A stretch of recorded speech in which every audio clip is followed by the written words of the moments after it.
Hey guys, welcome back to my channel. Today's video is going to be a story time video. I have like this fucking crazy story from my college days that I thought would be interesting enough to tell as a story time. So, um, it was like this weekend, you know, hanging out with my friends and stuff, and this one girl from my class, from the school I went to for hairdressing, um, we used to hang out quite a bit and stuff, and she introduced me to a few people that she hung out with.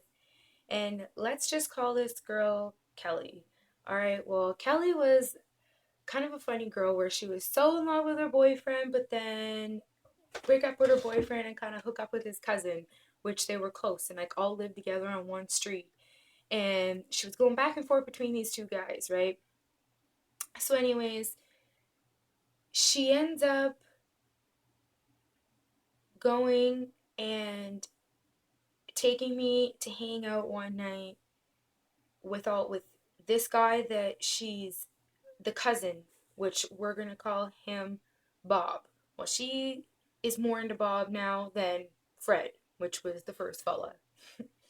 So, me and Kelly hung out quite a bit and stuff, and I considered her a decent friend. So, I kind of trusted her a little bit, which when I was younger, I was too trusting and the way naive for, living on my own like that.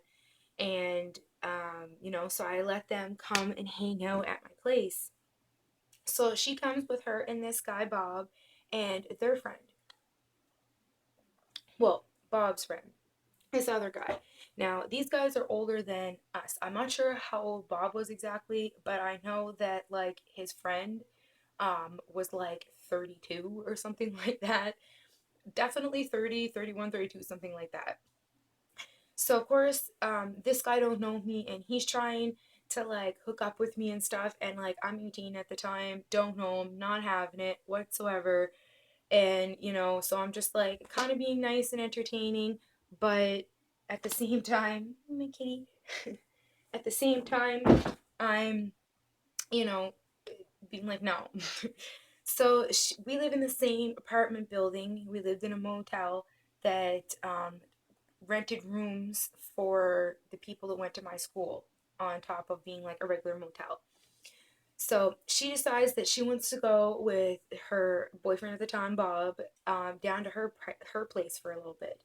So I'm like, okay, well, like I don't mind, but you can't be gone all night because like they're looking to leave Bob's friend, this 32-year-old fella who's trying to hook up with me, and I ain't having it at my house with me. So I'm like, all right, okay, whatever. Let's do this, get it over with. I figured they wanted to go hook up or whatever.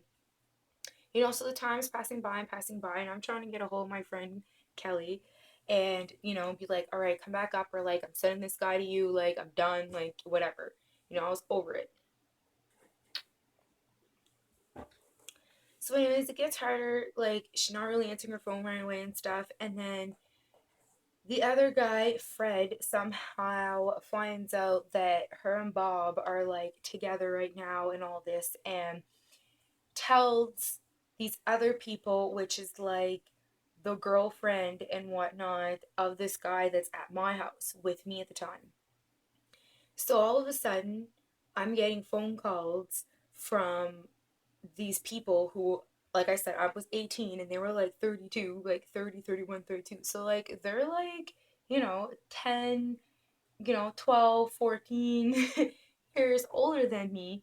And like, so they're like, is this guy there? And like, and like, is Bob with Kelly and whatever? And after a while, like, I was fed up and I was like, look it. I don't care what she's doing because she was trying to hide that she was hooking up with this fella.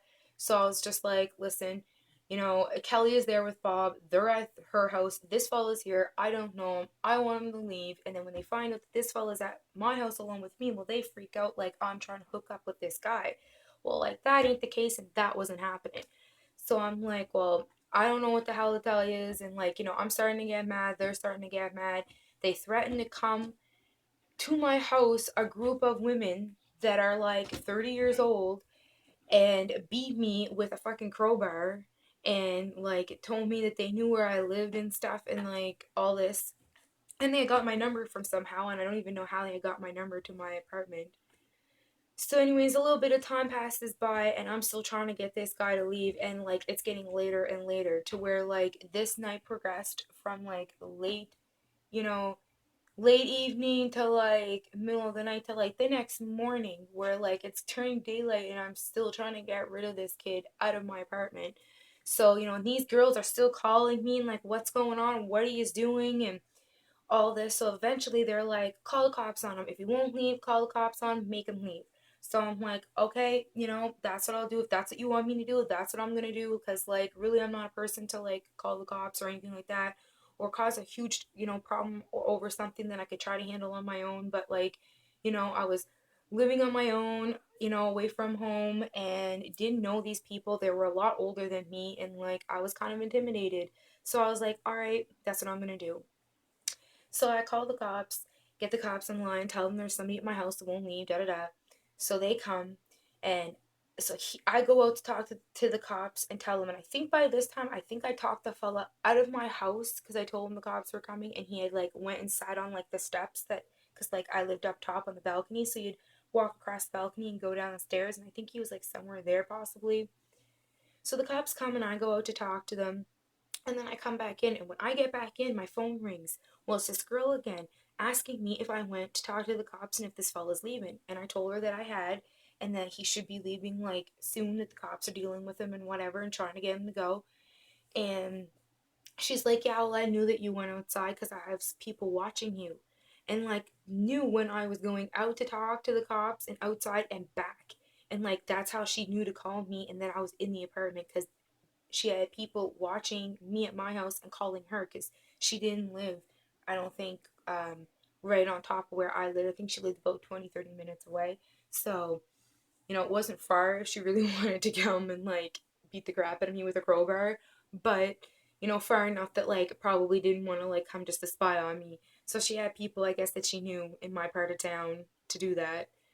So that was pretty weird because I haven't had nobody like know where I live and like my number. Like I felt very invaded, and it took a little bit coaxing for the cops, and the cops finally got this fellow to leave.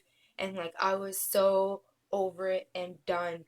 Like you don't even know, like this girl, that was pretty much one of the last straws that I had with her. um and then I think I'd went away on a vacation, which I could probably use for another story time because that's a pretty crazy story as well. And when I come back from that vacation, this girl had called me freaking out about me supposedly telling the landlord that she was smoking in her apartment, which she wasn't allowed because it was a non-smoking one. And I hadn't. I had no idea what she was talking about, and I was just like, okay, whatever. And I never spoke to her again after that. I think she got kicked out of the apartment and stopped coming to school and just like went on with her life, and I hadn't seen her again for the rest of the year. But yeah, it was pretty crazy to like, you know, be watched and be threatened by people that like I didn't even know what they look like. So, you can't even protect yourself. Someone could just walk up to me and like I don't know if it's them or not, and like, be threatened with like a crowbar and stuff. And like they're crazy like that because these people, or like people that hung around with the same group of people or in the same area of people, had already come and did this to my friend that I was hanging out with, had hit her with a crowbar across the neck. So I knew that they would do it. So yeah, it was pretty freaky. But yeah, that was one of my crazy stories from, you know, being away from home and going to college. I hope you like my, my crazy story. And if you did, give this video a thumbs up so I know that you don't use like the story time video. And I'll probably do another one of the other crazy thing that was like a bigger thing that happened to me while I was in school. And don't forget to subscribe. All right, see you later. Bye, guys.